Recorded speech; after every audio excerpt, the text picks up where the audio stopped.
Good morning everyone. Yes, now again I am here for to you. और आज की Hindi online class में पुनः आप सभी का स्वागत है। तो प्यारे बच्चों, आप लोग कैसे हैं? उम्मीद करती हूँ कि आप लोग घर पे स्वस्थ हैं, सुरक्षित हैं और साथ ही अपनी पढ़ाई का अच्छे से अभ्यास कर रहे होंगे। तो प्यारे बच्चों, जिस तरह हमने इसके पिछले वाले लेक्चर में अपनी फैंसी सेम सेकंड जो बुक है उसका ही एक विषय पढ़ा था, तो आज हम लोग फिर से एक नए विषय के बारे में पढ़ना आरंभ करेंगे, है ना। इसके पहले हम लोगों ने पर्यायवाची शब्द पढ़े थे, याद कीजिए। आज हम लोग अपनी उसी पुस्तक में आगे जाकर अनेक शब्दों के लिए एक शब्द, इस विषय को, इस टॉपिक को स्टार्ट करेंगे। तो सबसे पहले क्या करना है, हमें अपनी पुस्तक और अपनी पेंसिल दोनों निकाल के रख लेना है, ठीक है।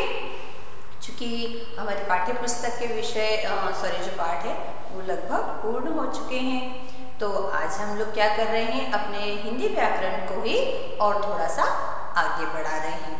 तो जल्दी से सभी लोग अपनी बुक में पेज नंबर 142 और 143, कौन सा पेज नंबर 142 और 143 ओपन कर लीजिए बेटा। ओके, अब देखिए, पहले हम ये समझ लेते हैं कि अनेक शब्दों के लिए एक शब्द क्या है, क्यों जरूरी है, इसकी क्या आवश्यकता है, इस किसे कहते हैं, इसे कैसे लिखा जाता है, ये सब बातें पता करेंगे। तो उसके लिए आपको अपनी पुस्तक जो है वो खोलना होगी। हमने भी अपनी पुस्तक ओपन कर ली है, ठीक है। वन वर्ड सब्स्टिट्यूशन, इंग्लिश में यही कहते हैं आप लोग, है ना। इसे देखिए, यहाँ पर आपको कुछ चित्र दिए गए हैं। ये यहाँ पर देखिए, किसान जो है वो बैलों को चला रहा है ना, खेती करता हुआ दिख रहा है। यहाँ पर एक पढ़ाते हुए व्यक्ति दिख रहे हैं, यहाँ पर ड्राइंग करते हुए व्यक्ति दिख रहे हैं, है ना। तो आखिर जब चित्र देखकर हमें चीज़ें समझ में आ जाती है, हमें वाक्य बनाना आ जाता है, वाक्य बोलना भी आ जाता है, तो फिर हमें अनेक शब्दों के लिए एक शब्द की क्या आवश्यकता है? आवश्यकता तो है, क्या आवश्यकता है? देखिए, अपनी बात को कम शब्दों में कहना एक कला है बेटा। इसके लिए हम अनेक शब्दों के लिए एक शब्द का प्रयोग करते हैं। एक सिंपल सी चीज बताएं बेटा आपको हम, कि इसे हम जो कहते हैं ना अनेक शब्दों के लिए एक शब्द, उसे ये भी कहा जाता है कि वाक्यांश के लिए एक शब्द। अब ऐसा क्यों? कई बार ऐसा होता है जब हमें अपनी कोई बात जो होती है वो बहुत छोटे रूप में कहना होती है ना।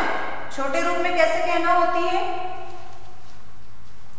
मान लीजिए कई बार हमारे पास समय नहीं होता है, कई बार हमें अपनी जो वाक्य होता है उसको सुंदर बनाना हो, लेकिन ऑलरेडी वाक्य बड़ा हो गया हो और लास्ट में हमें उसे संक्षिप्त करना हो, तब भी अनेक शब्दों के लिए एक शब्द का प्रयोग अच्छा होता है और हमारी भाषा की सुंदरता को बढ़ाता है, हमें सरलता देता है। तो मैम, जब हमारे पास शब्द बहुत सारे तो उसकी कंजूसी हम क्यों करें? ये बात भी सही है, लेकिन एक बात बताएं, जिस तरह चेहरे की सुंदरता के लिए बहुत सारा मेकअप आप लोग करते हैं और फिर आप चेहरे को ब्यूटीफुल बनाते हैं, लेकिन कभी कभी सिर्फ आपके पूरे फेस पर मेकअप ना किया जाए और सिर्फ एक हल्का सा चेंज कर दिया जाए। ऑर्डर नहीं लगाना है, कोई बात नहीं है, डेली जैसा कुछ नहीं रेडी होना है, एक हल्का सा जब आप लिपस्टिक का टच दे देते हैं या एक सिंपल सी बिंदी लगा देते हैं और आपके पूरे चेहरे का जो है वो चेंज हो जाता है, लुक बिल्कुल वो अलग दिखने लग जाता है, उसकी सुंदरता सिर्फ उस एक चीज से बढ़ जाती है। तो उसी तरह हमारा भाषा जो है बेटा, उसकी सुंदरता बढ़ाने के लिए भी कभी कभी एक थोड़ा सा यदि हम परिवर्तन कर लें अपने कार्य में तो भी उसकी सुंदरता बढ़ाई जा सकती है ना। उसके बाद में था बेटा कि इसका प्रयोग कहाँ किया जाता है। तो हम आपको बता दें बेटा कि अनेक शब्दों के लिए एक शब्द का प्रयोग कभी कभी हम उन जगहों पर करते हैं जहाँ पर कि हमें ऐसा लगता है कि अब अननेसेसरी हमको ज़्यादा बोलने या लिखने की ज़रूरत नहीं है, या हमें बहुत शॉर्ट में, बहुत संक्षिप्त में जब अपनी बात कहनी होती है तो वहाँ पर भी हम क्या करते हैं, अनेक शब्द के लिए एक शब्द का प्रयोग करते हैं। इन्हें कभी कभी वाक्यांश बोधक शब्द भी कहते हैं, है ना। वाक्य के अंश का बोध कराने वाला शब्द, तो इसे वाक्यांश बोधक शब्द भी कहते हैं। हमारी हिंदी भाषा में कई शब्द है बेटा जिन्हें हम अनेक शब्दों की जगह पर एक शब्द के रूप में प्रयोग करते हैं। जैसे आपको इसमें कुछ शब्द दिए गए हैं, देखिए हम आपके लिए रीड कर रहे हैं। कैसे रीड कर रहे हैं, पुस्तक खोलिए। मैंने अभी आपको इसमें चित्र बताए थे, दिखाए थे चित्र। चित्र बनाने वाला, मैम ये चित्र बनाने वाला है ना। आप ऐसा बोलेंगे, मैम हमारे स्कूल में एक चित्र बनाने वाला आया है, मम्मी हमारे स्कूल में एक चित्र बनाने वाली टीचर है, ऐसा बोलेंगे क्या। चित्र बनाने वाला तो हाँ भैया चित्र बनाता है, लेकिन चित्र बनाता है तो उसके अंदर कोई एक स्पेशल स्किल है, क्वालिटी है, उसके बेस पर उसके लिए कुछ नाम भी होता है। नॉर्मल चित्र बनाने वाला यानी कि वो चित्रकार हुआ, मूर्ति बनाने वाला मूर्तिकार हुआ, है ना। लकड़ी का काम करने वाला काश्तकार हो जाता है। तो हर व्यक्ति की अगर स्किल अलग अलग है, क्वालिटी अलग अलग है, तो आप वो इंसान तो है उसको उसके काम के साथ में डिस्क्राइब करके बोलते हैं, उसके बजाय उसकी क्वालिटी के आधार पर उसको एक छोटा सा नाम ही दे दीजिए। अच्छा नहीं लगता ना। चित्र बनाने वाली टीचर है हमारे स्कूल में, सिंपल हमारे आर्ट टीचर है या हमारे ड्राइंग टीचर है, ड्राइंग मतलब चित्रकार। पढ़ाने वाला, हमारे स्कूल में बहुत सारे पढ़ाने वाले हैं। अरे मेरी क्लास में बहुत सारी टीचर पढ़ाने वाली है, सिंपल अध्यापक बोलिए ना, हमारे विद्यालय में कई अध्यापक हैं, है ना। तो जो भी व्यक्ति आपको पढ़ाता है वो अध्यापक। खेती करने वाला, एक शब्द में क्या कहूंगी, किसान। खेती करने वाला हमें अनाज देता है। तो जो लोग खेती नहीं करते हैं वो लोग क्या कहलाएंगे, उनके लिए भी अलग अलग शब्द फिर ढूंढो, या उनके लिए भी आप इतना पूरा वाक्य बोलोगे, नहीं। खेती करने वाला हमें, किसान हमें अनाज देता है, उसकी एक रिस्पेक्ट होती है। कई बार बेटा वन वर्ड जो होते हैं वो व्यक्ति को आदर का भी अनुभव करवाते हैं, है ना। आप किसी को इस तरह से बोलोगे कि ये खेती करने वाला है तो उसको बुरा लगेगा ना, क्या मैं मतलब पूरी दुनिया से अलग हूँ, या मैं कुछ कम हूँ, या मेरे अंदर कुछ अच्छी चीज़ नहीं है, क्या मैं इंसान नहीं हूँ। सिंपल, ये किसान है, उसको अपने आप में एक प्राउड फील होगा कि हाँ एक मेरे लिए पर्टिकुलर नाम है। खेती करना उसकी कह सकते हैं कि मजबूरी भी हो सकती है, वो उसकी रोजी रोटी है, वो उसका रोजगार भी हो सकती है, वो उसका नित्य प्रति का कार्य है। लेकिन उसके बेस पर आप उसको इस तरह अलग से बोलो तो अपने आप में अच्छा नहीं लगता। ये किसान है, ये डॉक्टर है, ये इंजीनियर है, ये टीचर है। हर व्यक्ति को उसके स्किल के आधार पर, उसके काम के आधार पर एक नाम दिया जाए, उसके लिए एक छोटा सा शब्द बोला जाए तो उसको सुनने में भी अच्छा लगता है। अगर आप अलग अलग बोलते ना, ये डॉक्टर है तो बहुत रिस्पेक्टफुल है। अगर मैं कहूँ कि ये औषधि देने का काम करते हैं, ये पुल बनाने का काम करने वाला व्यक्ति है, ये व्यक्ति पढ़ाने वाला है, ये खेत में काम करने वाला व्यक्ति है, उन सबको अपने आप में अजीब सी फीलिंग होगी। तो कई बार हमारा वाक्य को छोटा करना या अनेक शब्दों की जगह एक शब्द प्रयोग करना हमारी भाषा को ही सुंदर नहीं बनाता है बेटा, हमारे विचारों को भी सुंदर बनाता है। लोगों के सामने उन्हें ये पता चलता है कि हाँ हमारे पास अच्छे वर्ड्स हैं, हमारे पास उनके लिए अच्छे विचार हैं, है ना। तो जिस तरह हम कहते हैं ना कि जैसे हम मुंह खोलते पता चल जाता है कि हमें कितना ज्ञान है, उसी तरह से कई बार आप अनेक शब्द यूज करके भी उस व्यक्ति को वो फील नहीं करवा सकते कि आपके मन में उसके प्रति क्या भाव है, लेकिन आपका जो एक शब्द होता है उन अनेक शब्दों के स्थान पर वो सामने वाले को महसूस करवा देता है कि आपके मन में उसके लिए क्या फीलिंग है, आपके मन में उसके लिए कितना आदर है, या वाकई में आप उसके बारे में क्या सोचते हैं। तो अनेक शब्दों के लिए एक शब्द भी हमारे लिए कई बार बहुत अच्छे साबित होते हैं, हमारी भाषा को सुंदर बनाने में बहुत ही ज़्यादा सहायक होते हैं, और हमारी जो फीलिंग है दूसरों के प्रति उसको सही रूप से एक्सप्रेस करने में भी बहुत हेल्पफुल होते हैं।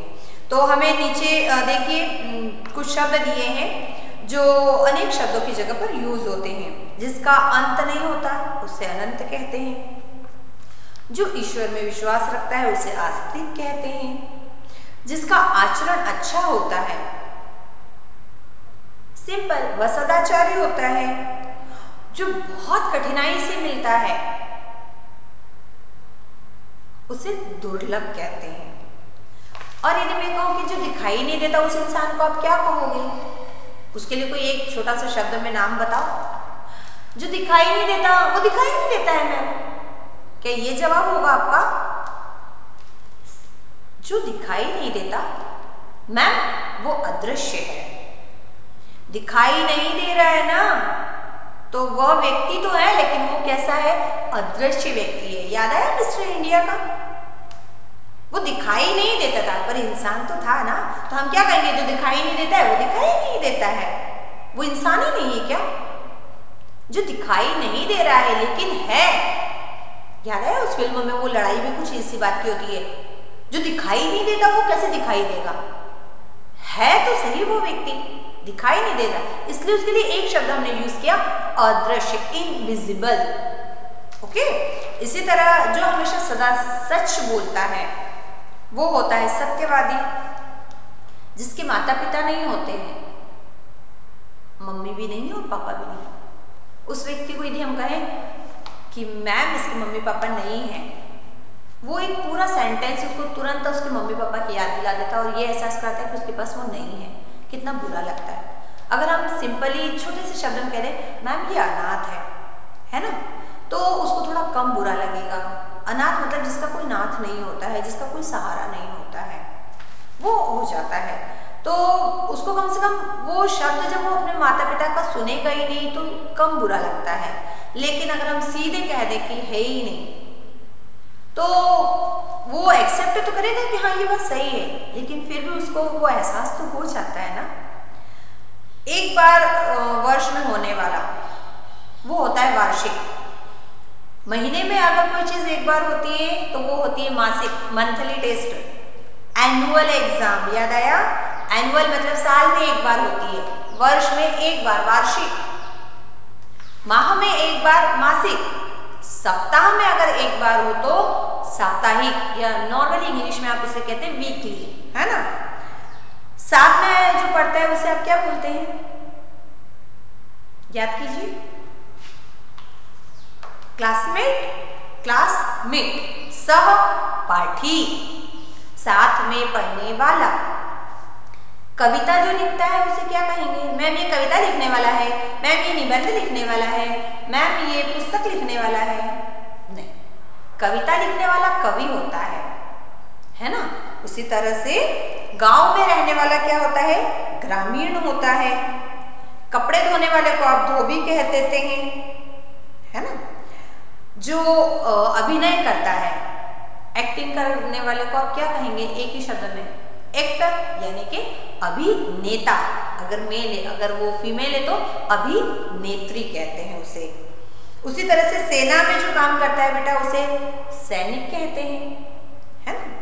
जिसमें दया नहीं होती है उसे निर्दयी, जिसमें दया ही नहीं हो, मैम ये बहुत निर्दयी है, और यदि उसके अंदर दया है तो वो दयालु हो जाता है ना। अगर कोई सिर्फ वेजिटेरियन है, शाक सब्जी ही खाता है, शाकाहारी ही है, तो उसे हम शाकाहारी कहते हैं। लेकिन अगर कोई व्यक्ति मांस भी खाता है तो उसे मांसाहारी कहा जाता है। ठीक है। विद्या ग्रहण करने वाला विद्यार्थी और विद्या देने वाला गुरु होता है। ठीक है, चलिए, तो हमारा पार्ट बहुत छोटा सा है, उसको हमको सिर्फ समझना है और लर्न करना है कि आखिर ऐसे कौन कौन से अनेक शब्द हैं जिनके लिए एक शब्द हमारी भाषा में बने हुए हैं बेटा। ठीक है, तो अब हम इस पार्ट का जो अभ्यास प्रश्न है उसका लेखन आरंभ करते हैं। सभी बच्चे अपनी पुस्तकें निकाल लीजिए, जल्दी से निकाल ली सभी ने अपनी पुस्तक। हाँ, अब उस पुस्तक में हम लिखने का काम शुरू करेंगे बेटा।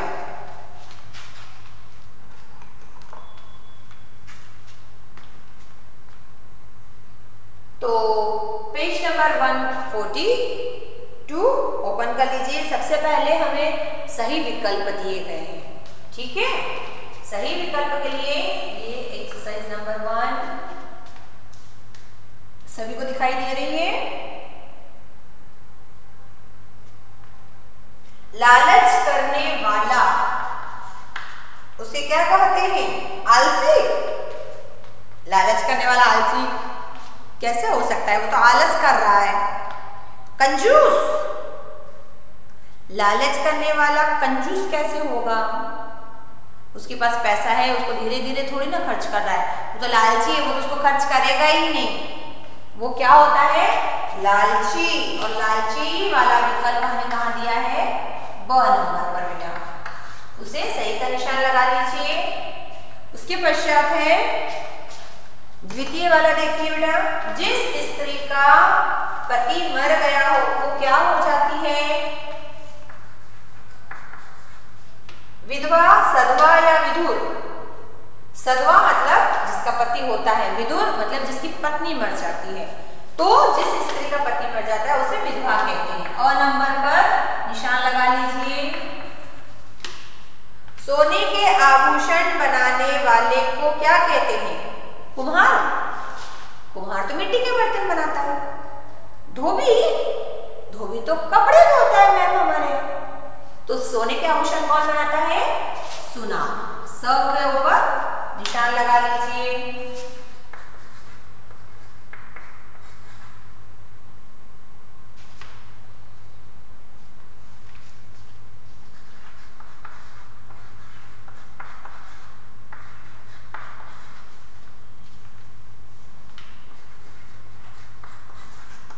ठीक है, अब घ वाला वाक्य, जिसका अंत न हो। आप सोचेंगे ना, ऐसे दुनिया में कौन है जिसका अंत न हो? कुछ चीजें, कुछ लोग, कुछ ऐसे होते हैं प्रकृति में जिसका अंत नहीं होता है। हमारी प्रकृति है जिसका अंत नहीं होता है। मौसम पलटता है, चीजें खत्म होती है, लेकिन प्रकृति रहती ही है ना? या जो हमेशा चलता है उसे कहते हैं अनंत। लोग कहते हैं जैसे ईश्वर में जो शिव हैं उनका अंत नहीं होता है कभी, क्योंकि अंत उसका होगा ना जो पैदा होगा। अंग वाला, सप्ताह में एक बार होने वाला मासिक तो नहीं हो सकता, क्योंकि वो तो मास में एक बार होता है। वार्षिक भी नहीं हो सकता, वो वर्ष में एक बार होता है। पर सप्ताह में है तो वो क्या हो जाएगा? साप्ताहिक। सदा सत्य बोलने वाला क्या होता है? सत्यवादी। तो सत्यवादी वाला अवर है, उसे सही का निशान लगा दीजिए। फिर नीति को जानने वाला,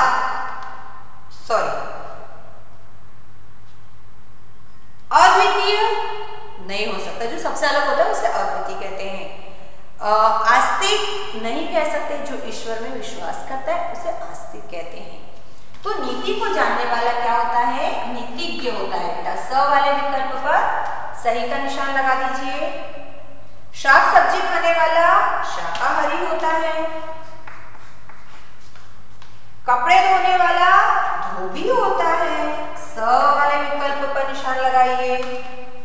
अनेक शब्दों के लिए एक शब्द प्रयोग क्यों किया जाता है? हमें ये लिखना है। तो हम प्रश्न नंबर 2 का उत्तर लिख रहे हैं। उत्तर नंबर 2, क्योंकि हमें इसमें बेटा एक ही क्वेश्चन दिया गया है। देखिए, तो इस उत्तर को आप लोग अपनी जो हिंदी की CW कॉपी है उसमें पीछे हम लोगों ने SW पार्ट बनाया है और वहीं पर हमने छोटा सा ग्रामर पार्ट भी बनाया है, वहां पर आप इसको लिख लीजिएगा। ठीक है,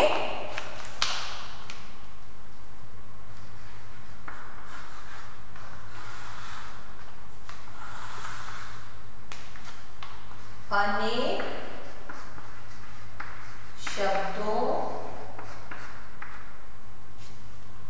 के लिए एक शब्द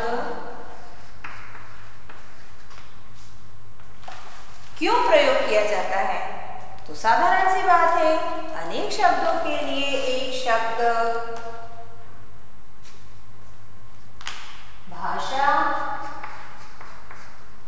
की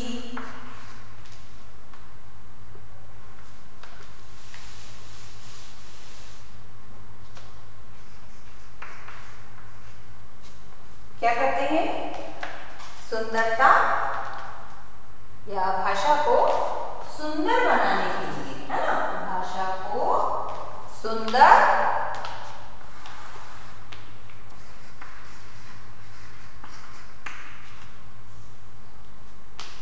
बनाने के लिए किया जाता है ना।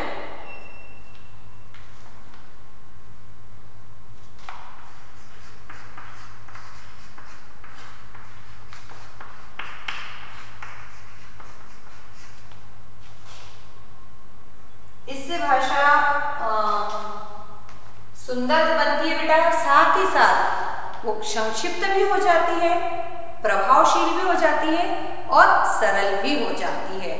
ठीक है, तो चूंकि खास तो जो कार्य है एक शब्द का वो हमने लिख दिया है। उसके पश्चात देखिए बेटा, आपका अगला अभ्यास प्रश्न है रिक्त स्थान, एक्सरसाइज नंबर। ठीक है, इसमें हमें वन वर्ड राइट करना है। हमें कोष्ठक में इस तरह से देखिए अनेक शब्द दे दिए गए हैं, जैसे मैं बोल के बताती हूँ ना। गोपाल एक कपड़े धोने वाला है। गोपाल एक कपड़े धोने वाला है। इतना पूरा बोलने के बजाय अगर मैं ये कह दूं सिंपली गोपाल एक धोबी है, तो ज्यादा अच्छा नहीं लगेगा?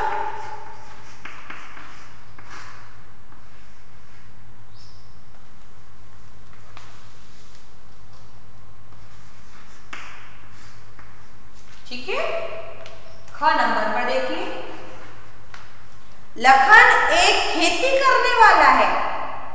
कई बार पता है क्या होता है, ये अगर हम अनेक शब्दों के स्थान पर एक शब्द प्रयोग नहीं करते हैं तो उस वाक्य में कुछ अस्पष्टता भी पैदा हो जाती है। जैसे लखन एक खेती करने वाला है, अब ये नहीं पता चल रहा है कि वो जो व्यक्ति है उसकी एक संख्या बता रहा है या जो खेती है उसकी एक संख्या बता रहा है। इसके पहले से हमने बोला था गोपाल एक कपड़े धोने वाला है, कंफ्यूज हो जाते हैं कि वो व्यक्ति एक है या वो कपड़े की संख्या एक बता रहा है ना। तो बेटर है कि हम उन अनेक शब्दों के स्थान पर डायरेक्ट एक शब्द इस्तेमाल करें। लखन एक क्या है, किसान है या कृषक है? आप कृषक लिखिए, कृषि करने वाले को कृषक कहते हैं। ठीक है, ग वाला देखिए बेटा,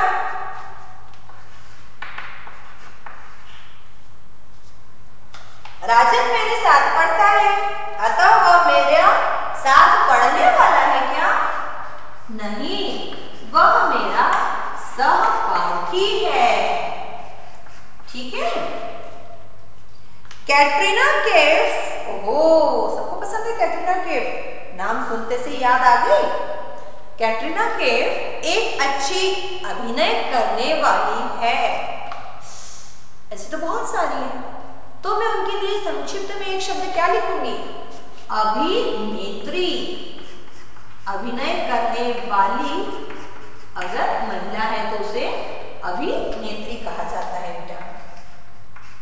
अंग वाला देखिए, मैं एक कविता करने वाला हूँ। मैं एक कविता करने वाला हूँ मतलब मैं एक पोयम लिखने या बोलने वाला हूँ, या नॉर्मली मैं एक कवि हूँ, अपनी संख्या बता रहा है वो। ठीक है, तो इसके आगे अब हम अपना अगला कार्य करेंगे। चलिए,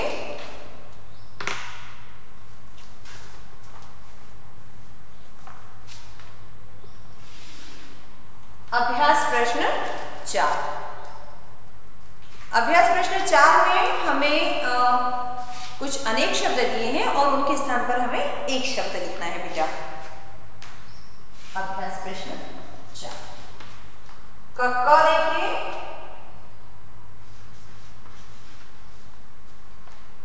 साथ में पढ़ने वाला अभी हम लोगों ने यहां पर लिखा है सहपाठी,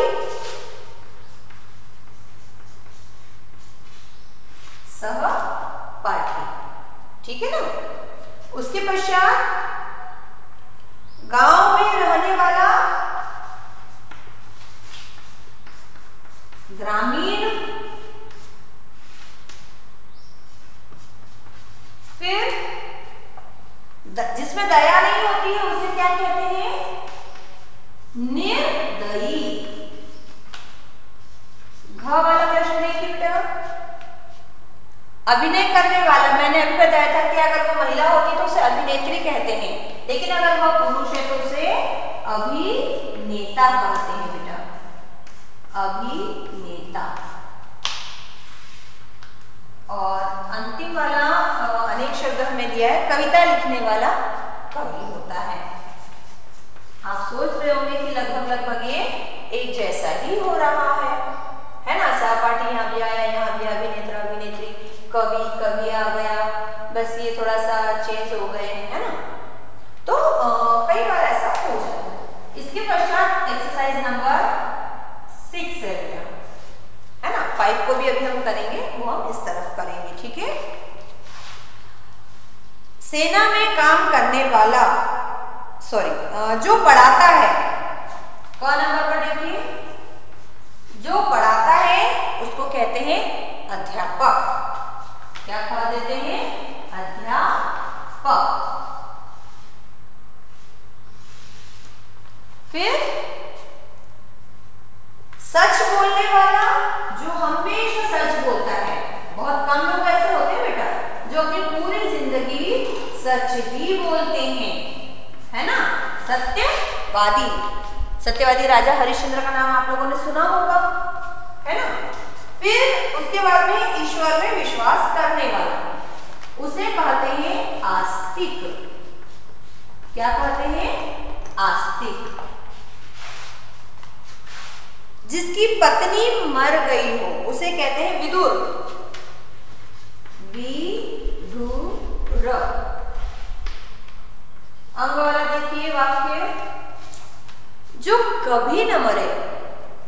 मैम ऐसा कौन होता है जो कभी न मरे?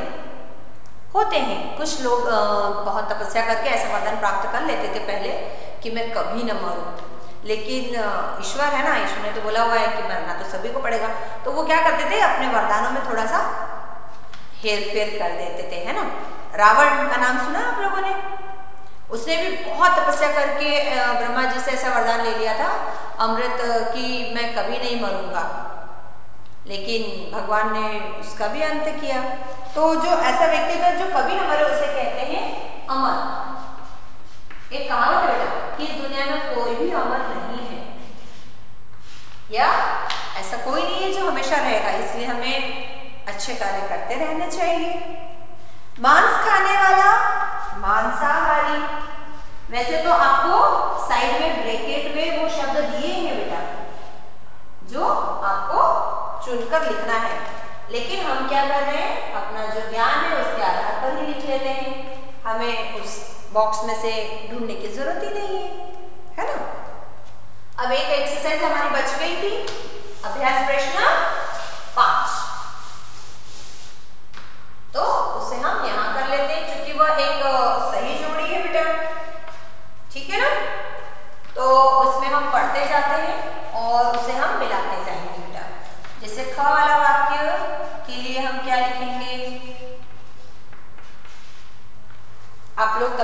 कार्य को कर लीजिए।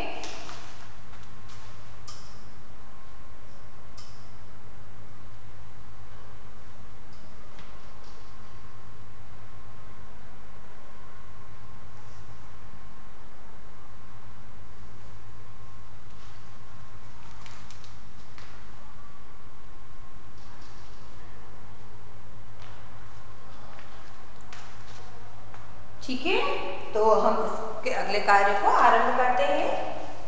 हमें कुछ शब्द दिए हैं और हमें उनके सामने के सही शब्दों से उनका मिलान करना है बेटा। जैसे सेना में काम करने वाला, सेना में काम करने वाला क्या कहलाता है? सैनिक।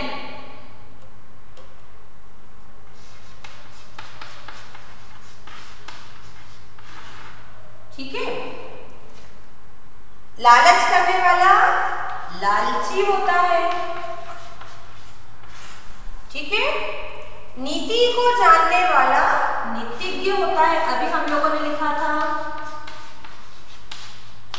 ओके, उसके पश्चात प्रतिदिन जो होता है उसे कहते हैं दैनिक बेटा।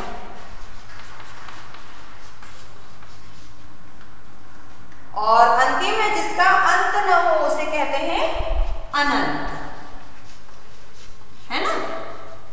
तो ये हमारी सही शब्द से हमने मिलान किया है। तो इस तरफ हमने जो उनका सीरियल नंबर है वो लिख दिया है और जो उनके सही उत्तर है वो हमने इस तरफ लिख दिए। आप इस वाले वाक्य को इधर उसके एक शब्द वाले शब्द से मिला लीजिए।